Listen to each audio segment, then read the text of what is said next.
It's time now for the Casey Ingram Show on WSTU. The opinions expressed are those of the program host and guest and not necessarily those of WSTU. WSTU does not endorse products that may be mentioned. Any reproduction or retransmission of this broadcast is strictly prohibited without written consent of WSTU. It's time to call in with your questions and comments at 220-9788, 220-WSTU. And now, here's Casey Ingram. Tired of lines at the boat launch? Sun damage? And folks, I do this every week. You would think I would get my phone under control, even when my engineer told me to turn it down. So here we go. We'll start over. It wouldn't be the show if I didn't do that. Tired of lines at the boat launch? Sun damage or not using your boat because of the hassle? Call Meridian Marina and Yacht Club because we do all the work so you can enjoy your boating lifestyle. We store your boat inside, launch it with a wash with just 30 minutes notice, and rinse it down before putting it back. We do the work so you can enjoy your day on the water. Call us up at 772-221-8198 or visit us online at meridianmarina.com. I also want to remind everybody you can sign up for a weekly notification of who the in-studio guest will be, and you can do that at my website, and that's thecaseyingramshow.com. If you don't receive that email, check your spam folder. Sometimes it ends up there. And also, Stewart Downtown Auction. Love auctions? So do we. Auctions are a great way to get a good deal and see items that you never knew you ever wanted. Come explore our inventory of estate items and bid on your treasure and leave with a fun memory. When you're serious about selling, so are we. Associate Auctions and Stewart Downtown Auction provide assets throughout the Treasure Coast. Real estate, real results. Associate Auctions and Stewart Downtown Auction. Casey Daniel Auctioneer, 772-291-2806. Now, folks, today is election primary day before we get into the show. So if you haven't voted, you still have time. The polls close at 7 p.m. And this is really important. There's several races here in the county that are decided on the primary night. They're not going to go into the November election. So if you want to vote for a county commissioner, you need to do it tonight. It's going to be decided. City of Stewart has 2 commission races. Both of them will be decided tonight. There's a judge's race that will be decided tonight. And finally, one of the most heated races in the county, the property appraiser race, will be decided tonight. So if you want to vote for any of those, there's other candidates on the ballot as well that will go on to November to face opponents in the other party. But these races that I just mentioned decided tonight. So get out to those polls before 7. So beyond that, I am so happy to finally have the Martin County Police Athletic League Executive Director, Noel DeVal, and it could be DeVale. I should have asked you before the show. DeVal. Yeah.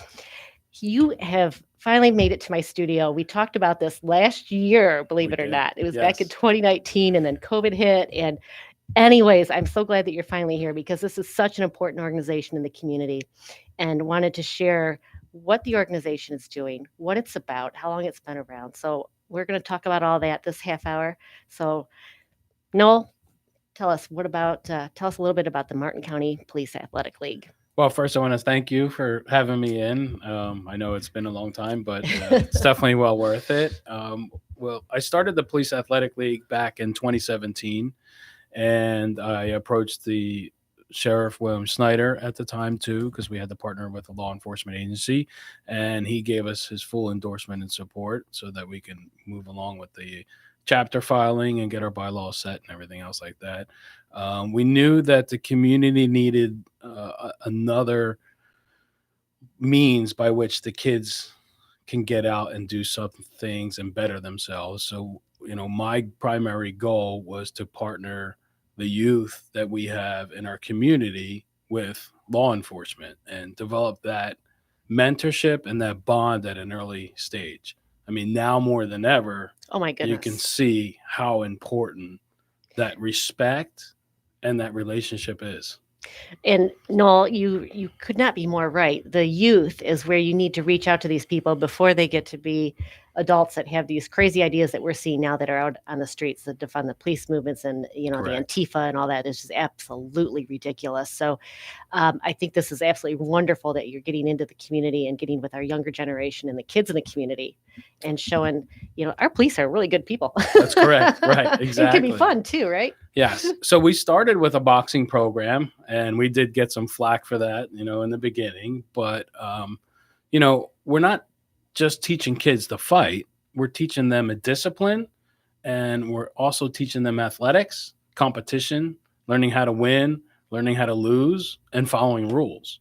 And all that's done in a strategic, selected environment where we are training the kids properly how to do what they're doing. They're competing. There's rules, there's regulations, there's weights they have to meet, there's conditioning. And, we started with that program, and it was a slow start. We only had like 5 or 6 kids. Wow. When we first started. Yeah, we had more sheriff's deputies in the room than we had kids. Kids to teach. Yeah, we had to teach kids to teach.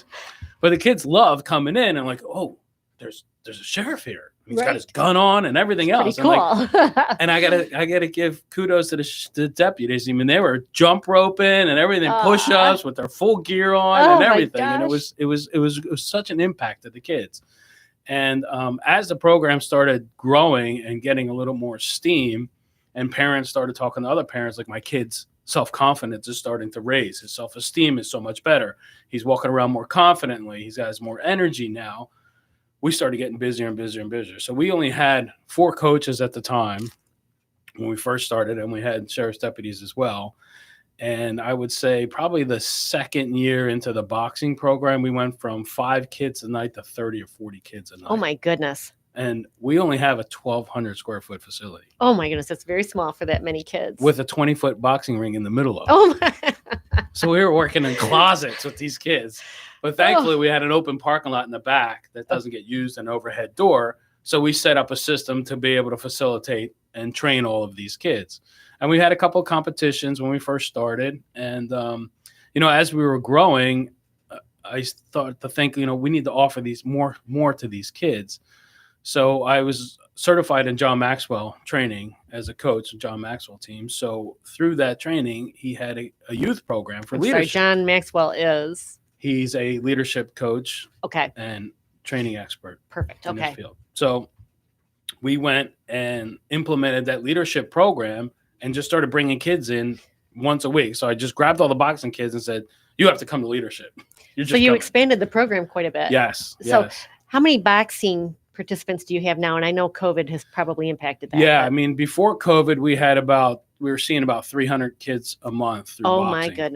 Oh my goodness. And through leadership, 50 kids a month. Incredible. And obviously in a 1,200 square foot building, COVID greatly impacted that. Greatly impacted us. Now, were these kids actually competing against each other? Or are you on a circuit somewhere where you compete against other groups? Yes, we are all sanctioned through USA Boxing. So it's all regulated through the state, and it's national as well. So the kids get to compete with other pals, with other USA Boxing gyms as well. So it gives them a broad horizon. I mean, they can go to Sugarbert, which is a national program as well. So from Sugarbert, the kids can qualify. If they win Sugarbert, they can go to the Olympics, qualify to compete in the Olympics as well. So, do you have any stories of success not yet. That went that far? That's my goal. I mean, when I started, I was watching the Olympics, the last Summer Olympics with my wife, and I said, how great would it be? That's how PAL started.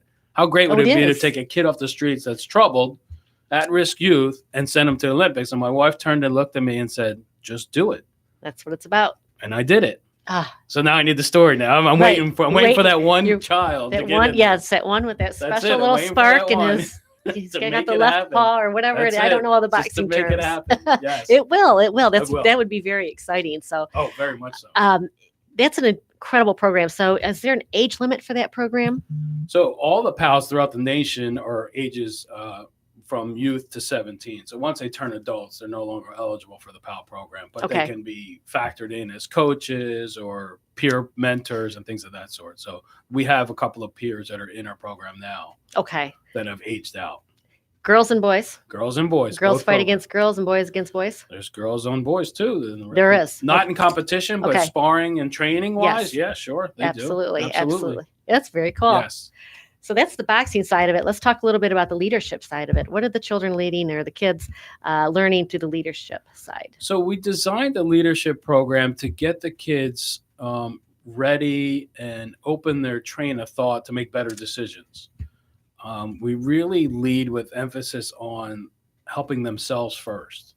Grow yourself from the inside. Be true to yourself on the inside and project the same thing on the outside.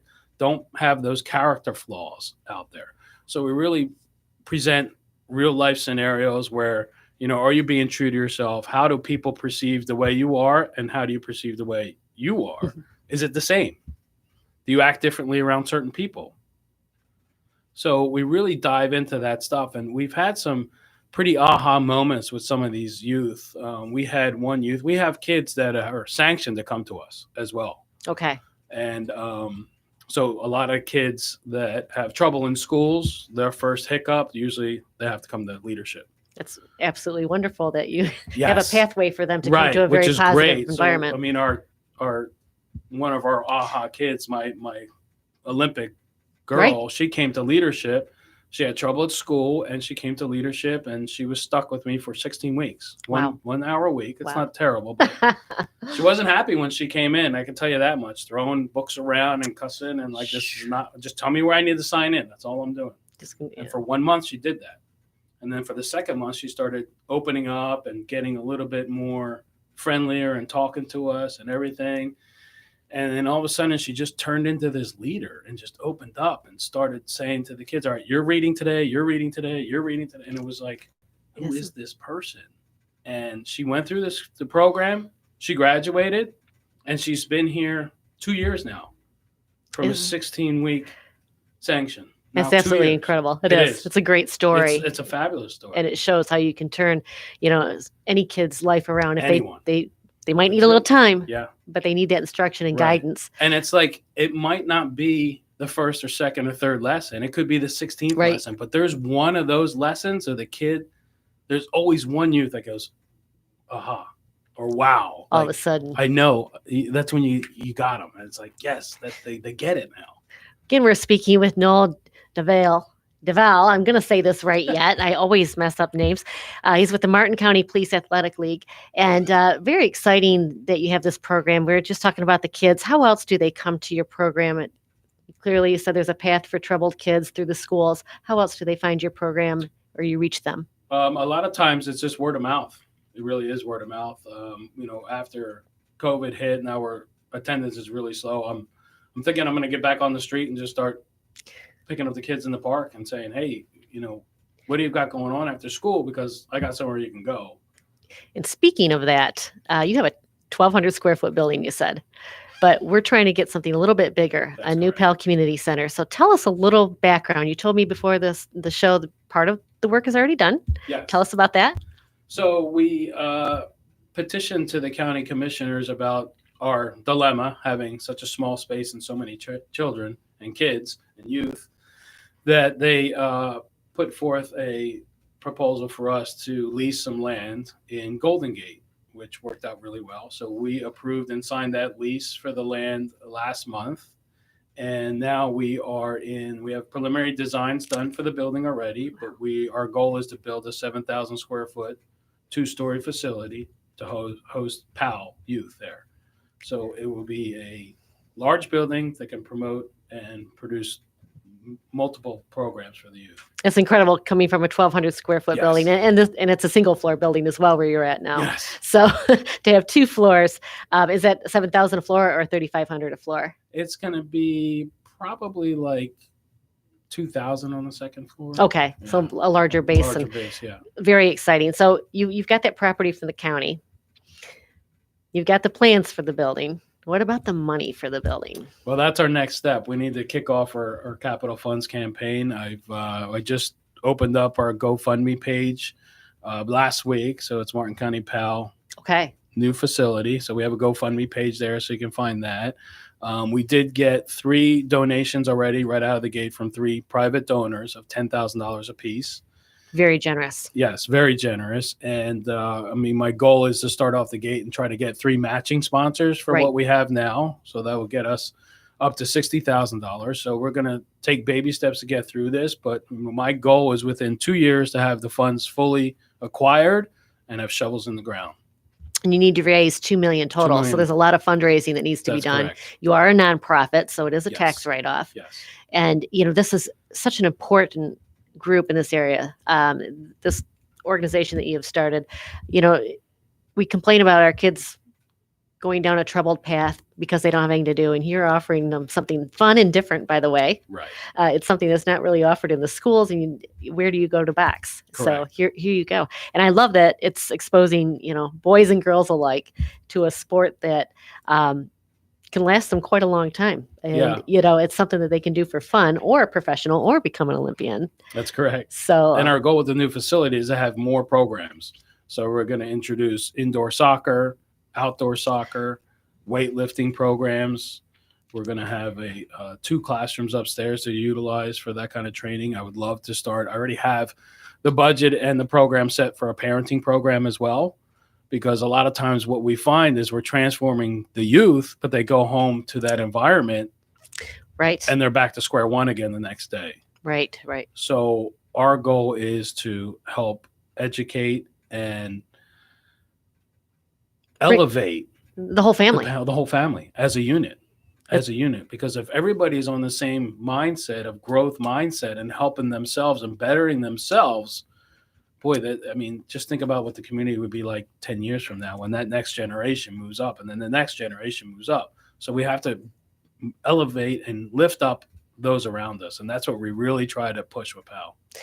Now, you said you're part of a national organization. You started the Martin County PAL up in 2017. Yes. How long has the national organization been around? National organization has been around for a long time. I think it started in 1917, I think, in New York. Wow. One of the police officers just took a bunch of kids and started playing baseball. So this really started growing all over. Very long time ago. It's absolutely incredible. And what made you decide to start one up here in Martin County? I mean, that takes a lot of time and commitment. So, God bless you for that, honestly. Yeah. Well, like I said, when I was watching the Olympic boxing on TV and I was watching this youth and they gave the backstory of youth, troubled life, and it was getting into trouble, started boxing, and he was 17 years old in the Olympics competing. I looked at my wife. I'm like, I want to do that. Right. And she's like, well, just do it.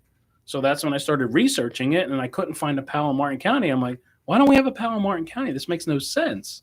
So that's when you're the guy. That's it. I was the guy. I had the idea and we put it together and, we made it work. So GoFundMe, they can donate that way. I'm sure that they can send you a check as well. Yes. And there's a donate on our website as well. It's martincountypal.org. And there's a donate button there as well. Very slick website, by the way. I was looking at it today before the show just to look around. And it really tells the story of what you do there. It's a wonderful website, easy to traverse through it. It's easy to look at. There was also some sponsorship levels on that website, starting with, I think it was platinum gloves all the way down to an athlete sponsor. What is that about? Well, those are the programs and sponsorships we have in the boxing. We're in the process of redoing our sponsorship levels, but we're going to have brand new sponsorship levels coming out soon and a revamped website too. So if you think that one was good, the next one's going to be even better. Even better. Yes. We have tons of testimonials coming in from parents of children that we have changed their lives as well. And like I said, the boxing program has females as well. Last year before COVID, when school started, we had 4 freshman girls come in. Girl power, you go. From county, and they're like, we want to do boxing. The first thing I always ask them when they come in, why? And they're like, because high school's overwhelming. It's a little intimidating, and I want to be able to just walk down the hall with confidence, knowing I don't have to worry about anything because I can handle myself. And those girls grew, and they were, towards the end there, they were really socking it up. And I was like, wow, these really talented, very talented. It does seem like it'd be a really good outlet for kids that they're kind of cramped up all day. And especially now with COVID, honestly, it's such a whole new world for kids with the social distancing and wearing masks. And, it's probably a little bit more frustrating for them. So to be able to come over and, kind of punch out their aggressions. Yeah.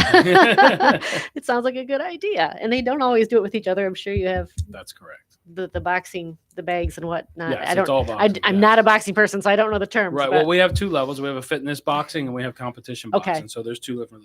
There's kids that can come and compete and train that way, and there's kids that can come in just to do the boxing training aspects where there is no contact.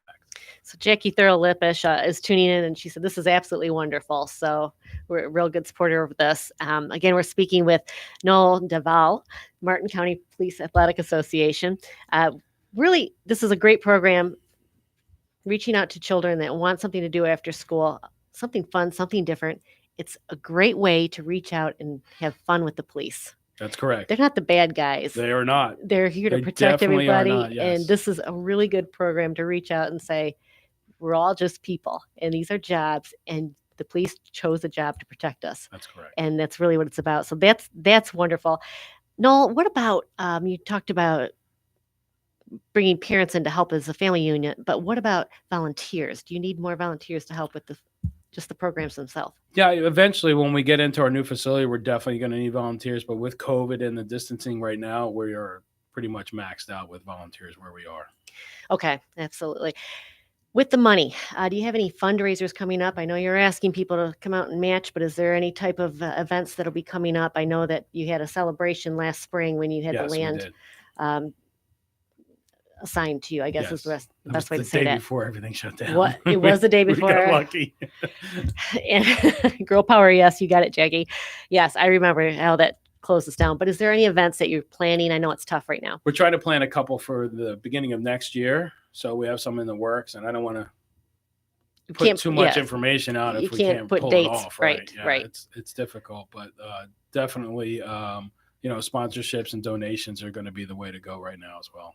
So, folks, I mean, really, that's the best thing right now is in 2 years, he wants to have this beautiful new 7,000 square foot facility up and running. Obviously, it's a huge help to the kids in the area. And what a great organization for them to join and participate and learn about boxing. And you're talking about expanding that program with so many other sports like the indoor soccer as well. So donate at the GoFundMe page, send a check. I mean, every bit helps. That's correct. 10,000 be wonderful, but $5 helps as well. So we need a lot of the $5 and we need a lot of the 10,000 too, honestly. We do. So we need a lot of money, but we have a lot of wonderful companies in the area, and a $10,000 matches certainly can happen with Martin County, because that's one thing we do in a community here is we gather together. We take care of each other. We do. We support each other. So again, this is Martin County Police Athletic League. We're with Noel Daval. You're the executive director. You're actually the man behind the program here in Martin County. So thank you for that. And it obviously is popular to start out with 30, 40 kids, and it was 300 to 400. So yeah, it's grown substantially. It's an organization. I'm sure it'll grow more when you get a larger facility. Yes, it will. So definitely. Noel, again, shout out your website one more time. It's martincountypal.org, and the GoFundMe page is Martin County PAL new facility. So we want to see that new facility in 2 years. Do. We need the money as soon as possible. Hard to have these fundraising events, as we were just talking about with COVID, but we're going to get over that. And in the meantime, we can send money out. And as I wind down my show here, I want to let everybody know I'm going to expand to an hour from now on out. And next week, we're going to have Carlos Gavidia on the show. And he is kind of a rock star of Trump boat flotillas. And he just set a world record-breaking flotilla in Clearwater last weekend, 1,891 boats. And he's going to be having a flotilla here on Labor Day in the area in Jupiter. So he's going to come in and tell us all about that. He's got a wonderful backstory. COVID, HOA problems, all kinds of stuff. So it's going to be a really good show. And I want to remind everybody real quickly, because we wind down the show, get out and vote tonight. You have to 7 o'clock. Again, the property appraiser, judge races, commission races, they are all going to be decided tonight. They are not going to go on to November. So if you have a choice that you want for your county commissioner, city commissioners, judge, or the property appraiser, need to get out tonight. Take care.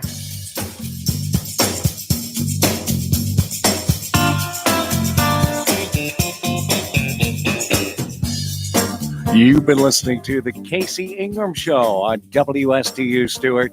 She will be returning for a full hour next Tuesday from 5 to 6 p.m. We will be joining the second half of the Miami Heat doing battle with the Indiana Pacers in their playoff game coming up in progress on WSTU Stewart.